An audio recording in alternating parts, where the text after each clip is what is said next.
வணக்கம். கார்த்திகை தீபம் கொண்டாடப்படுவதின்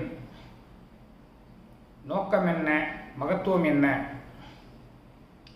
என்று நம் அன்பர்களுக்கு சொல்ல வேண்டியது அவசியமாகிறது.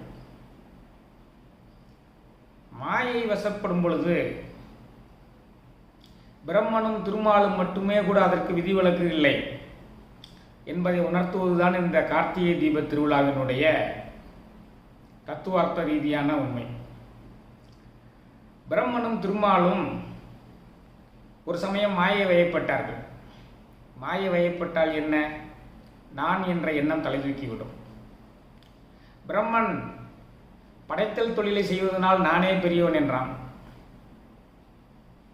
திருமாலோ நீ படைத்து பிரயோஜனம் இல்லை, படைத்த உயிர்களை எல்லாம் காத்து வாழ வைப்பவன் நான் தானே, நான் தான் பெரியவன் என்றான். அந்த மாயை வயப்பட்டார்கள்.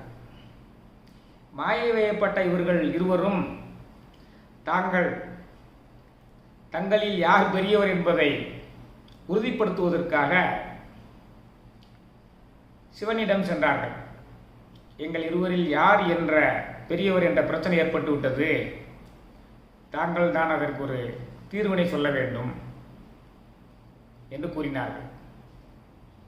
அவர் உள்ளுக்குள் சிரித்துக்கொண்டு, சரி, என்னுடைய தலையை ஒருவர் சென்று பாருங்கள், என்னுடைய பாதத்தை ஒருவர் சென்று பாருங்கள்,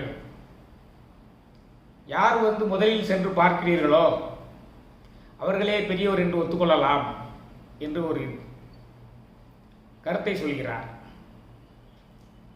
அப்பொழுது உடனே பிரம்மன், தான் அன்னப்பறவை என்ற வாகனம் வைத்திருக்கிறேனே என்று சொல்லி, நான் வேண்டுமென்றால் தலையை பார்த்து வருகிறேன், முடியை பார்த்து வருகிறேன், முடி என்றால் தலை என்று புறப்பட்டு செல்கிறார்.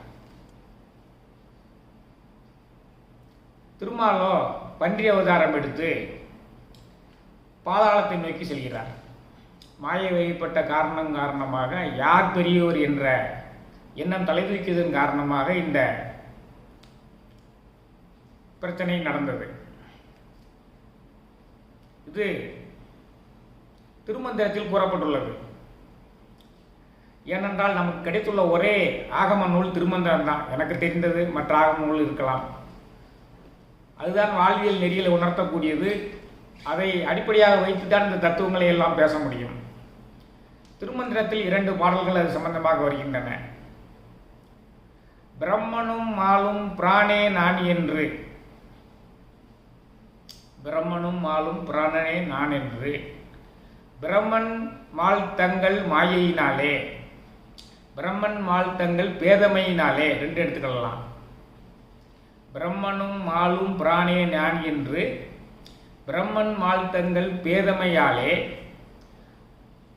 பரமன் அனலாய் பறந்து முன்னிற்க, பரமன் அனலாய் பறந்து முன்னிற்க அரண்நடி தேடி அரற்றி நின்றாரே.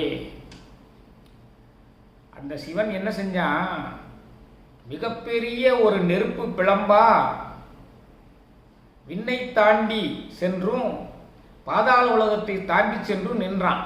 அப்ப இவங்க 2 பேரும் நாள் கணக்கா போறாங்க, மாதக்கணக்கா போறாங்க, யுகக்கணக்கா போறாங்க, தேடி அடைய முடியவில்லை.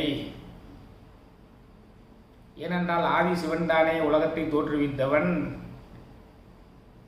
அவன் பிறப்பிலி பிஞ்சகன் பேரருளாளன், ஆழம் அகலம் அறிய முடியாதவன், ஆழம் அகலம் அறிய முடியாதவன். அவனை கொண்டு போய் அவன் பிரபஞ்ச தத்துவம், பிரபஞ்சம் எங்கும் நிறைந்திருக்கக்கூடியவன், கருப்பொருள், உருப்பொருள், இந்த மொத்த பிரபஞ்சமே அவன்தானே.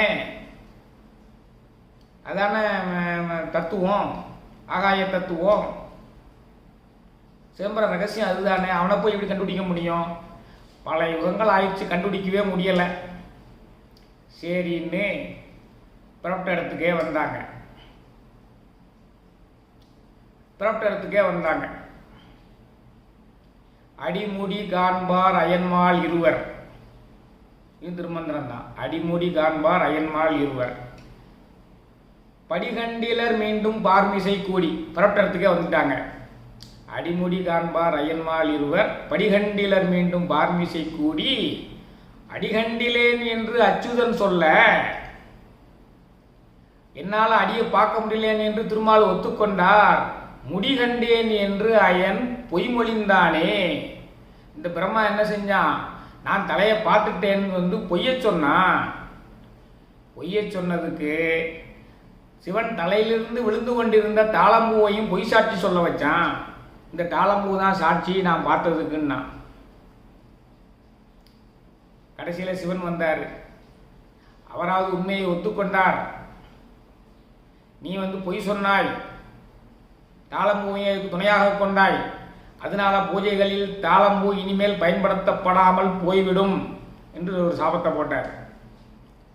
உனக்கு நீ வேத நாயகனாக இருந்தாலும் படைப்பவனாக இருந்தாலும் உனக்கு என்று தனி திருக்கோயில் இந்த பூலோகத்திலே இனிமேல் இருக்காதுன்னு போட்டார். அதுக்கு பிறகு அவன் தன் தவறை உணர்ந்தான். ஏற்கனவே அவன் பிரம்ம எனக்கும் 5 முகம் சிவனுக்கு 5 முகம் அப்படின்னு சொல்லி சிவனை மதியாமை இருந்து சிவன் அவருடைய ஒரு தலையை கொய்து தான் அதை கையில் வச்சிருக்கிறாரு. அந்த தலை மண்டையோட அதான் பைரவர். அதுக்கு பிறகு இந்த மாதிரி ஒரு மாயினால் தூண்டப்பட்டு இப்படி செஞ்சான். இந்த மாதிரி சாபம் பெற்றவுடன் தன்னுடைய தவறை உணர்ந்தான். தவறை உணர்ந்து எங்களுக்கு நீங்கள் காட்சி தர வேண்டும் என்று சொல்லவே திருவண்ணாமலையில் கார்த்திகை மாதம் கார்த்திகை நட்சத்திரத்தில் அவர் மிக பெரும் ஜோதியாக அந்த இருவருக்கும் காட்சி தந்தார். அன்றைய நாள் அதனால தான் கார்த்திகை தீபம் கொண்டாடப்படுகிறது. அப்போ அவங்க 2 பேரும் சிவனை மனதார கண்டு வணங்கினார்கள். அப்பொழுது அவர்கள் ஒரு கோரிக்கையை வைத்தார்கள்.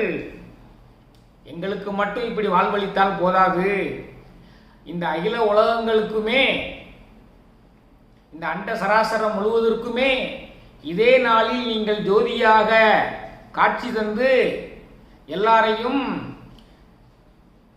மேலே தூக்கி கொண்டு வர வேண்டும், கடைத்தேற்றம் பெற செய்ய வேண்டும் என்று ஒரு வரத்தை கேட்டார்கள். அந்த வரம் காரணமாக இந்த கார்த்திகை தீபம் திருவண்ணாமலையில் ஏற்றி வைக்கப்படுகிறது. இந்த கார்த்திகை தீபத்தை நாம் வழிபட வேண்டும். இந்த கார்த்திகை தீபத்தை நாம் வழிபட்டால் நம்மளுடைய நெஞ்சத்தில் உள்ள அந்த நான் என்ற கர்வம் போய்விடும். ஒன்று அதுதான் திருமாலுக்கும் பிரம்மனுக்கும் போச்சு. அதை வழிபடுபவர்களுக்கும் அந்த எண்ணம் போய்விடும், மெய்ஞானம் விளையும். இது மெய்ஞானத்தை விரும்புபவர்களுக்கு. அப்ப சாதாரண மனிதர்களுக்கு என்னையா கிடைக்கும்? உங்களுடைய கவலைகள் எல்லாம் தீரும். எப்படி திருமாலுக்கும் பிரம்மனுக்கும் தங்களுடைய கவலைகள் எல்லாம் தீர்ந்ததோ அதை போல உங்கள் மனதை அழுத்தக்கூடிய கவலைகள் எல்லாம் தீரும். இந்த 2 விஷயம் நடக்கும். இந்த திருவண்ணாமலை ஜோதியை நீங்கள் மனதார திருவண்ணாமலை சென்று வழிபட்டாலோ அல்லது உங்கள் உள்ளத்திற்குள் நினைத்து வழிபட்டாலோ 2 விஷயங்கள் நடக்கும். உங்களுக்கு நான் என்ற கர்வமும் சுத்தமாக போய்விடும். நான் என்ற கர்வம் போய்விடும். அதுதான் முக்கியமானது. உங்கள் மனதை அழித்திருக்கக்கூடிய உலகியல் கவலைகள் போய்விடும். உங்கள் மனதை அழித்திருக்கக்கூடிய உலகியல் கவலைகள் போய்விடும். இந்த 2 விஷயங்கள் நடக்கும். கவலை போய்விட்டால் நீங்கள் இன்பமாக இருக்கும் பொழுது உங்களுடைய மனம் இறைவனை நாடி சென்று விடும், ஆன்ம தெளிவு பெறும், நான் என்ற அகந்தை தீரும், உங்களுடைய இறைவனை நோக்கிய உங்களுடைய பயணம் வளம் பெறும், நலம் பெறும். அதுதான் இந்த கார்த்திகை திருநாள் என்று, கார்த்திகை தீப திருநாள் என்று இந்த தீபம் ஏற்றப்படக்கூடிய தத்துவார்த்தத்தை புரிந்து கொண்டு நாம் வழிபட்டால் உலகியல் கவலைகள் நம்மை விட்டு நீங்கும், மெய்ஞானம் விளையும் என்ற விவரத்தை தெரிந்து கொள்கிறேன். இதற்காகத்தான் கார்த்திகை தீபம் கொண்டாடப்படுகிறது. இதற்காகத்தான் மாயை வயப்பட்ட திருமாலுக்கும் பிரம்மனுக்கும் அவர் ஜோதியாக திருவண்ணாமலையில் காட்சி தந்தார். இந்த தத்துவம் தான் லிங்கோத்பவர் தத்துவம் என்றும் வழங்கப்படுகிறது. அதை பக்தர் கோடிகள் அனைவருமே அறிந்து கொண்டு தெரிந்து கொண்டு இந்த கார்த்திகை தீப திருநாளில் நலம் பெற வேண்டும் என்பதற்காக இந்த பதிவை பதிவிடுகிறேன். நன்றி, வணக்கம்.